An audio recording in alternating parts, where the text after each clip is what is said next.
In the late 1960s, a small British car manufacturer set out to challenge the giants of the automotive world. Imagine a car born from the fusion of cutting-edge design and raw, unbridled performance. A machine so rare, only a handful were ever built. It boasted a sleek aerodynamic body made entirely of fiberglass, coupled with a powerful engine that could propel it to speeds unimaginable for its time. This car was more than just a vehicle.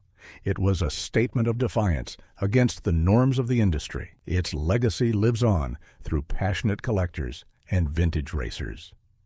So let's uncover the mystery and marvel at the craftsmanship of the 1969 Piper GTT. Backstory and origins. The Piper GTT came to life thanks to Piper Cars, a British car manufacturer founded in 1967 by Brian Sherwood and Tony Hilder.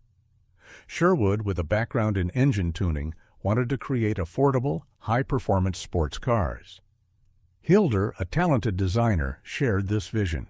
Piper Cars started by making kit cars, which were popular at the time because they allowed car enthusiasts to build their own vehicles using supplied parts and their own engines.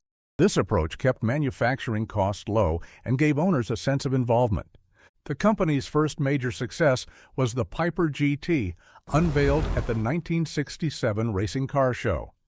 This car was lightweight and powerful, featuring a backbone chassis and a fiberglass body inspired by racing cars of the era. The GT's success led to the development of the GTT, which aimed to improve performance and drivability. Despite facing production delays and technical issues, the GTT's introduction in 1968 marked a significant achievement for Piper Cars. The GTT targeted sports car enthusiasts looking for a combination of performance, style, and affordability. It launched during a competitive time in the British automotive industry, with many manufacturers vying for market share. Piper Cars stood out by offering innovative design and engineering. Design and technical specifications. The Piper GTT showcased Tony Hilder's design skills and Piper Cars' focus on performance. It featured a backbone chassis, similar to the Lotus Elan, providing excellent rigidity and reducing weight. This chassis was built using a space frame format with well-braced square-section steel tubes, enhancing structural integrity. The GTT's body was made entirely of fiberglass, which made the car lightweight and aerodynamic. Its sleek low stance and wide track gave it an aggressive look. The GTT was powered by a Ford 1600 GT engine known for its robust performance. Piper tuned this engine to include an improved cylinder head and camshaft, delivering about 100 horsepower. This allowed the GTT to reach a top speed of 120 miles per hour and go from 0 to 60 miles per hour in just 9 seconds. The engine was paired with a 4-speed manual gearbox for a direct and engaging driving experience. The suspension system combined components from various British cars. The front suspension used Triumph GT6 Vitesse twin wishbone assemblies for precise handling. The rear suspension, designed by Piper, featured double trailing wishbones and anti-tramp bars. Custom dampers and coilover springs from Spax ensured sharp and responsive handling. Inside, the GTT had a minimalist yet functional interior. The layout was similar to the Lotus Europa, with 2 deep bucket seats and a central tunnel housing the chassis backbone. The dashboard was equipped with all necessary gauges and controls, focusing on performance and driver engagement. High-quality materials and attention to detail added to the premium sports car experience. Production and variants. The Piper GTT's production journey had several challenges. The initial prototype was unveiled at the 1967 Racing Car Show, generating interest among car enthusiasts. However, early production faced delays due to technical issues and the need for further development to meet Piper's high standards. As we know, production of the GTT started in 1968. This model featured several enhancements over the original GT, including a refined chassis, improved suspension, and a higher level of finish. The GTT was available as both a complete car and a kit for home assembly, catering to a wide range of customers. This flexibility allowed Piper to reach a broader market and offer competitive prices. Despite the GTT's promising design and performance, production numbers remained low. Approximately 80 Piper kits were produced, with about 57 still existing today. This limited production, combined with the car's unique design and engineering, has made it rare and desirable among collectors and enthusiasts. The GTT was offered in various configurations to suit different customer preferences. These included different engine options, performance upgrades, and bespoke interior finishes. Each car was unique, reflecting the personal tastes of its owner. Production of the GTT ended in 1973 due to several external factors. New regulations, such as the EEC Motor Vehicles Regulations, imposed stringent requirements on low-volume manufacturers, making it difficult for companies like Piper to continue. Additionally, the 1973 oil crisis led to a decline in demand for sports cars. Challenges and changes. The GTT's production faced significant challenges.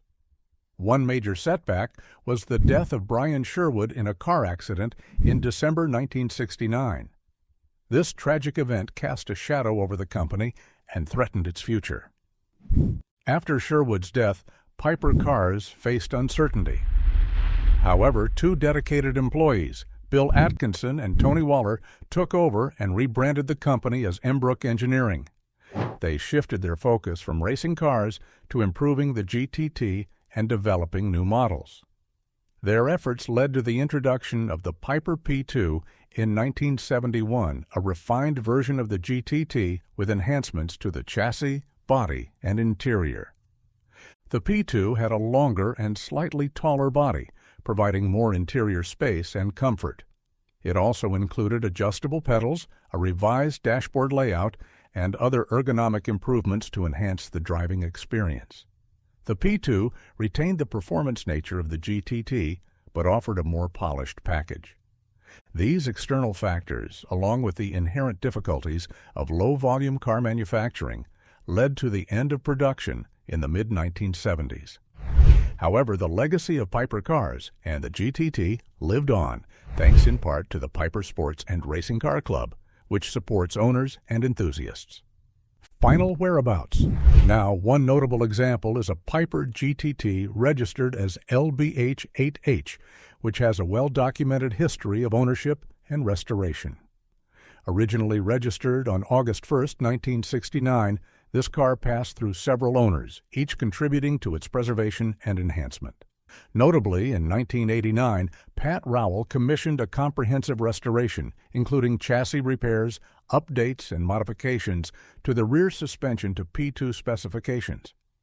The restoration work was performed by Clive Davis of Piper Developments and included significant mechanical and electrical updates. In the 1990s, this GTT was owned by Chris Cannell, who used it for hill climbing competitions and classic car events. Chris's modifications for competition included installing a roll cage and revising the rear suspension pickup points. The car continued to perform well and attracted considerable interest at various events. More recently, the same car was auctioned through Berlinetta Auctions, where it was listed with a significant amount of restoration work and performance enhancements. The auction listing highlighted its competition history and the meticulous care it received from its owners over the years. Another example of the GTT, driven by Kirby Drawbaugh, is known to be in the United States and participates in vintage racing events. This car is considered to be one of the few Piper GTTs in the U.S. Overall, the surviving Piper GTTs are well maintained and continue to be celebrated by a dedicated community of enthusiasts.